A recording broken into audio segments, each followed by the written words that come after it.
Assalamualaikum warahmatullahi wabarakatuh. Halo teman-teman. Di sini kami dari kelompok A2, Prodi S1 Kebidanan dan Profesi Bidan, Universitas Aisyah Yogyakarta akan menjelaskan tentang perubahan yang terjadi pada ibu hamil. Nah, yang pertama ada perubahan fisiologis.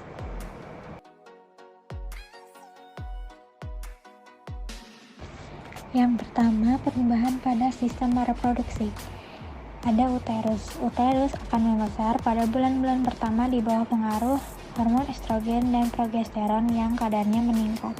Berat uterus yang normal itu kurang lebih 30 gram, dan pada akhir kehamilan berat uterus akan menjadi 1000 gram. Akibat peningkatan vaskular serta perubahan pada jaringan ikat di bawah pengaruh estrogen, serviks pada saat kehamilan menjadi lunak. Terjadi sekresi kelenjar dan lendir serviks menjadi kental sehingga dapat berperan sebagai pelindung yang menyumbat ostium uteri. Nah, berikut adalah gambar pembesaran yang terjadi pada uterus saat kehamilan.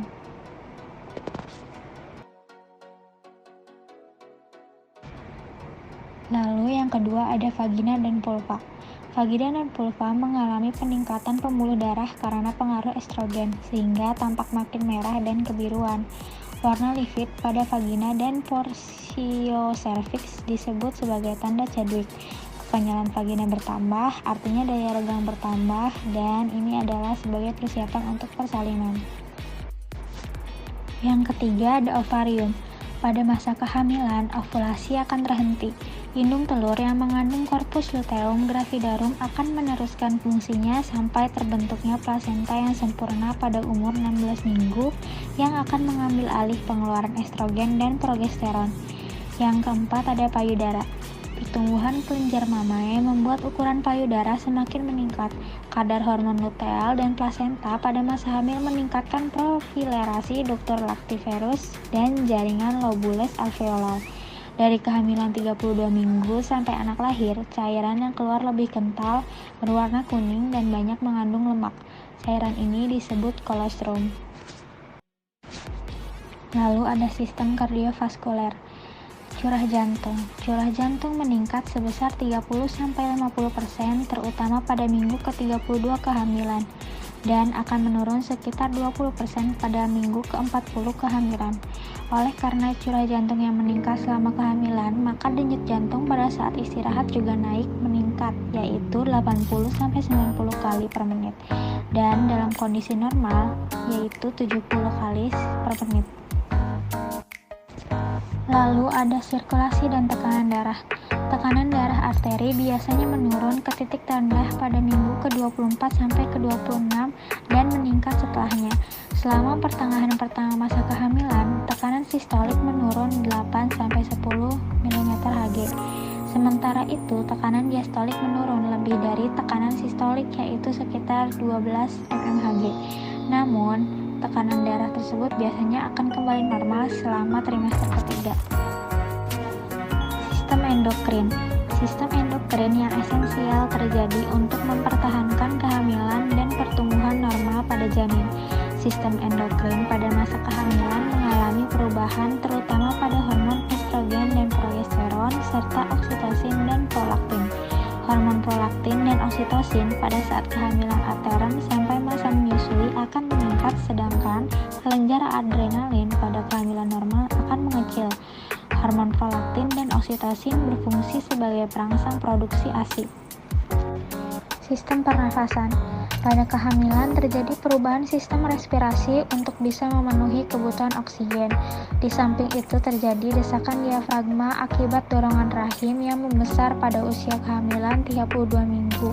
Sebagai kompensasi terjadinya desakan rahim dan kebutuhan oksigen yang meningkat, ibu hamil akan bernafas lebih dalam sekitar 20-25% dari biasanya. Sistem pencernaan. Karena pengaruh estrogen, pengeluaran asam lambung meningkat, sehingga dapat menyebabkan terjadinya mual dan sakit atau pusing pada kepala di pagi hari atau disebut juga morning sickness. Muntah yang disebut emesis gravidarum dan muntah yang berlebihan sehingga mengganggu kehidupan sehari-hari disebut hiperemesis. Progesteron juga menimbulkan gerak usus makin berkurang dan dapat menyebabkan konstipasi. Sistem perkemihan. Ureter menjadi membesar, tonus otot-otot saluran kemih menurun akibat pengaruh estrogen dan progesteron. Kencing lebih sering, laju filtrasi meningkat, dinding saluran kemih bisa tertekan oleh pembesaran uterus menyebabkan hidroureter dan mungkin hidronefrose sementara.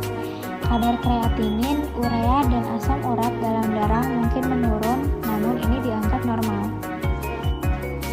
Sistem muskuloskeletal. Pengaruh dari peningkatan estrogen, progesteron, dan elastin dalam kehamilan menyebabkan kelemahan jaringan ikat serta ketidakseimbangan persendian. Postur tubuh wanita secara bertahap mengalami perubahan karena janin membesar dalam abdomen, sehingga untuk mengkompensasi penambahan berat ini, bahu lebih tertarik ke belakang dan tulang lebih melengkung.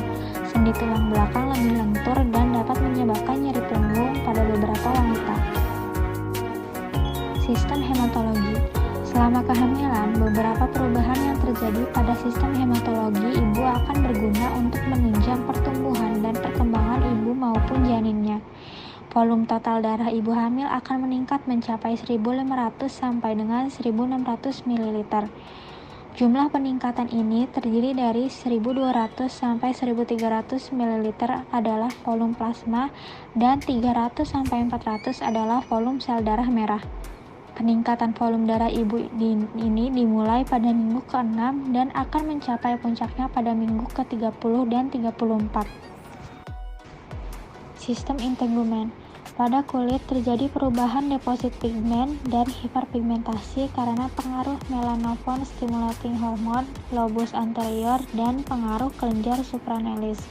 Hiperpigmentasi ini terjadi pada striae gravidarum livid atau alba, linea nigra, areola papilla mamae, dan pada pipi ada kloasma gravidarum.